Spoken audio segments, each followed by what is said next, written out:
For centuries, we have assumed that Earth is our natural home. Everything in our worldview, our science, our religions, our myths rests on the belief that we belong here, that we are the product of this planet, evolved from its soil, air, and oceans. But what if this foundational assumption is wrong?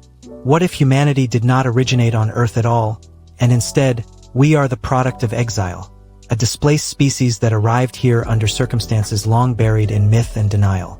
This idea, as radical as it may sound, challenges everything we believe about ourselves.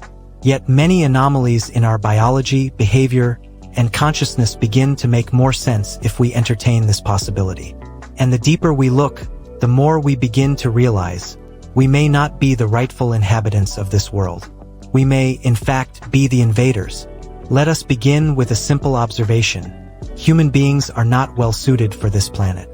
Unlike most native species, we burn easily in the sun, suffer from chronic allergies, deteriorate quickly under Earth's gravity, and require clothing, artificial shelter, and constant environmental regulation just to survive. Our digestive systems are oddly inefficient.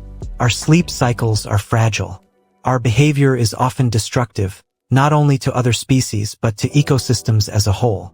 We are intelligent, yes, but our intelligence has often served conquest more than harmony. While many argue these traits are simply part of human evolution, some theorists suggest another explanation. We were never meant to evolve here. Instead, we are the remnants of a civilization that once belonged elsewhere. Perhaps a star system now lost, perhaps a planet destroyed, perhaps a dimension whose time has passed. At some point in the deep past, we were brought or fled to Earth. And when we arrived, this world was already occupied. This brings us to a darker, more hidden thread in ancient lore. The idea that Earth once belonged to another species entirely. In cultures around the globe, from Sumeria to Aboriginal Australia, from the Dogon to the Hopi, there are stories of the first people, often described as beings who came from the Earth itself or who lived beneath the surface or who shimmered between forms. They were not human. They were something older, and they vanished. These stories are usually dismissed as mythology. But what if they are echoes of an actual event? What if, long ago, humanity's arrival was not peaceful but invasive? What if a war, one not recorded in human history but remembered in myth, forced the original inhabitants of Earth to retreat into hidden domains? Not into extinction, but into subterranean realms, or perhaps even parallel dimensions, where they remain unseen but not absent.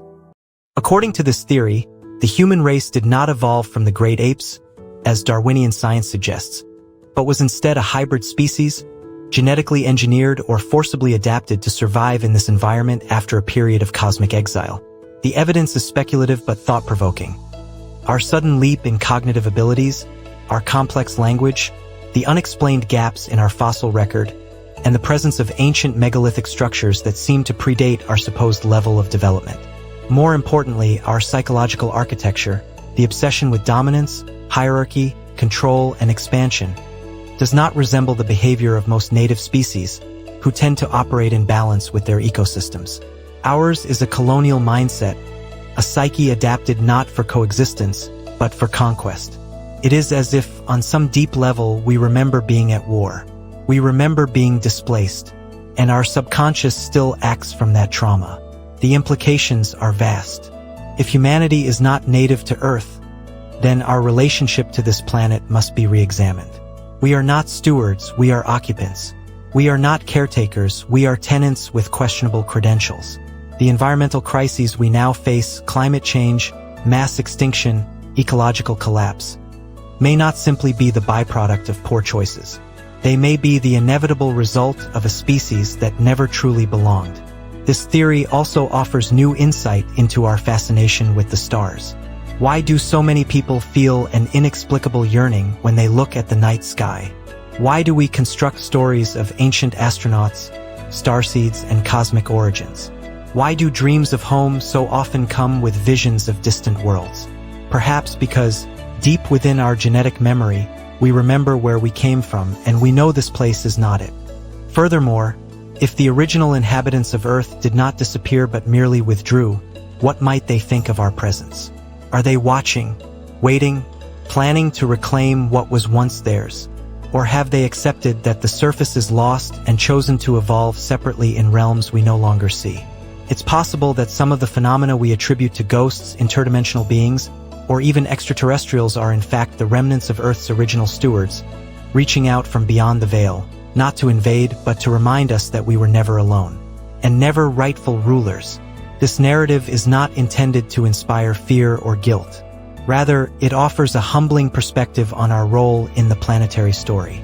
We may not be villains, but we are not innocents either. We are a species out of place, struggling to remember a home we can no longer return to, and trying to dominate a world that never truly welcomed us. Perhaps it is time to let go of the illusion of superiority. Perhaps the next step in our evolution is not upward conquest, but inward reconciliation. If we are to remain on this planet, if we are to earn our place here, it must be not through control but through alignment. Because Earth, as alive and conscious as any species, may still be deciding whether to keep us.